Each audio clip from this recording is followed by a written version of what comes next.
kita lihat kedudukan kita dalam Tuhan sebagai imam-imam yang berkerajaan, yang memiliki kuasa, yang memerintah. Kita menguasai keadaan-keadaan melalui doa kita. Kita memerintahkan roh jahat tunduk dalam nama Yesus melalui doa kita. Anak Tuhan adalah anak Tuhan yang berkuasa. Tiap-tiap anak-anak Tuhan telah diberikan Tuhan kuasa. Oleh sebab itu biar saudara mengetahuinya dengan pasti bahwa saudara telah memiliki kuasa tersebut yang diberikan Tuhan bagi saudara, dan saudara memakainya dan berdiri sebagai anak-anak Tuhan. Maka kuasa dosa akan ditindas, saudaraku. Kuasa si jahat akan dikalahkan. Saya membacakan kepada Efesus pasal 1 ayat 17. Dan meminta kepada Allah Tuhan kita Yesus Kristus, yaitu Bapa yang mulia itu, supaya Ia memberikan kepadamu roh hikmat dan wahyu untuk mengenal Dia dengan benar, dan supaya Ia menjadikan mata hatimu terang, agar kamu mengerti pengharapan apa yang terkandung dalam panggilannya, betapa kayanya kemuliaan bahagia yang ditentukannya bagi orang-orang kudus, dan betapa hebat kuasanya bagi kita yang percaya, sesuai dengan kekuatan kuasanya, dan seterusnya. Nanti kita sambung. Yang pertama kali doa Paulus kepada sidang Efesus, yaitu supaya mereka beroleh roh hikmat dan roh wahyu daripada Tuhan untuk mengenal Yesus dengan benar.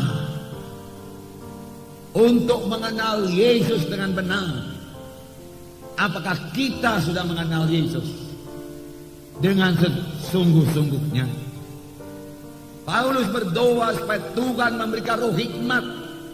Dengan perkataan lain, supaya Roh Kudus menolong mereka, memberikan hikmat kepada mereka, supaya mereka mengenal siapakah Yesus dan apakah yang telah diperbuat Yesus bagi mereka, apakah yang telah disediakan Tuhan Yesus bagi mereka.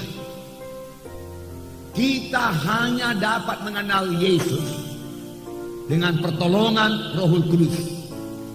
Akal pikiran manusia ini sangat terbatas, panca indera manusia sangat terbatas. Hanya perkara-perkara rohani, apalagi perkara-perkara mengenai Yesus yang adalah Tuhan adanya. Percaya kau saudara, Yesus itu Tuhan? Inilah kunci saudara. Tuhan Yesus adalah Tuhan yang hidup. Oleh sebab itu perlu pertolongan Roh Kudus yang memberikan kepada kita wahyu, yang memberikan kepada kita pengertian, hikmat. Siapakah Yesus itu dan apakah yang telah disediakannya bagi kita? Mengapa ini perlu, saudara? Sebab seberapa dalam pengertian kita tentang Tuhan Yesus, sebegitulah berkat yang bisa kita terima dari Tuhan Yesus. Saya ulangi, saudara. Seberapa dalam pengertian kita tentang Tuhan Yesus, sebegitulah berkat, sebegitulah manfaat yang bisa kita terima dari Tuhan Yesus. Sebab iman kita tidak bisa melebihi pengertian kita. Oleh sebab itu perlu sekali kita mengenal Yesus lebih dalam lagi. Tetapi pengertian kita bisa jalan lebih jauh lagi. Kita pertama-tama mengerti Yesus juga adalah penyembuh ilahi. Yesus mau menyembuhkan saya. Dia telah berbilur-bilur untuk menyembuhkan penyakit saya. Tidak ada yang mustahil pada Tuhan Yesus. Yesus hidup. Bilur-bilurnya masih berkuasa sekarang ini. Firman Tuhan juga berkata, oleh bilur-bilurnya kamu sudah sembuh. Lalu saudara mulai beriman, karena saudara mengerti Yesus itu penyembuh adanya. Ku terima bilurmu Tuhan, oleh bilur Yesus aku sembuh Tuhan. Hari ini kita melihat saudaraku, Yesus lagi, amin. Siapakah Yesus? Saudaraku, Tuhan Yesus adalah penguasa tertinggi di sorga dan di bumi. Saudara melihat banyak kerusuhan terjadi di dunia ini, banyak kejahatan terjadi dalam dunia ini, saudaraku. Setan gentayangan di dunia ini, saudaraku. Kejahatan merajalela di dunia ini. Tapi satu hal yang pasti, saudaraku, Tuhan Yesus masih di atas takhta dan Tuhan Yesus tetap memegang kendali. Bukan setan yang memegang kendali, Tuhan Yesus memegang kendali. Termasuk Tuhan Yesus memegang kendali atas Indonesia ini, saudaraku. Dia yang berkuasa.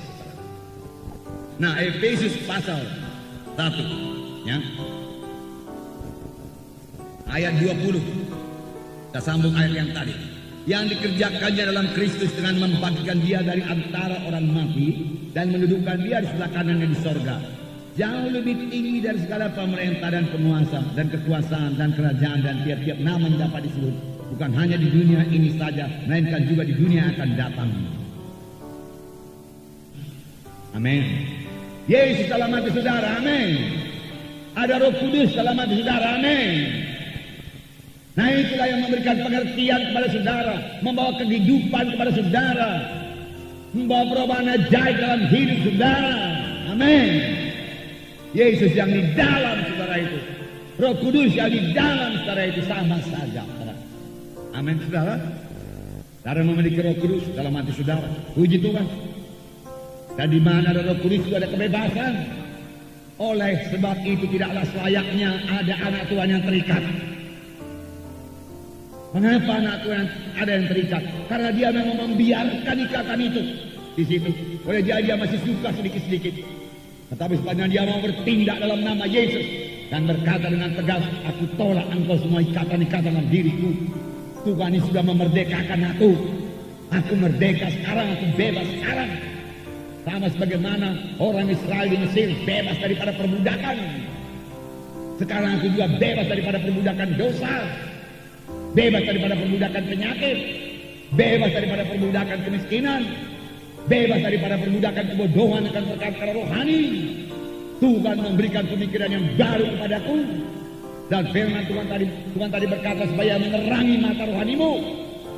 Saudara boleh bebas, amin.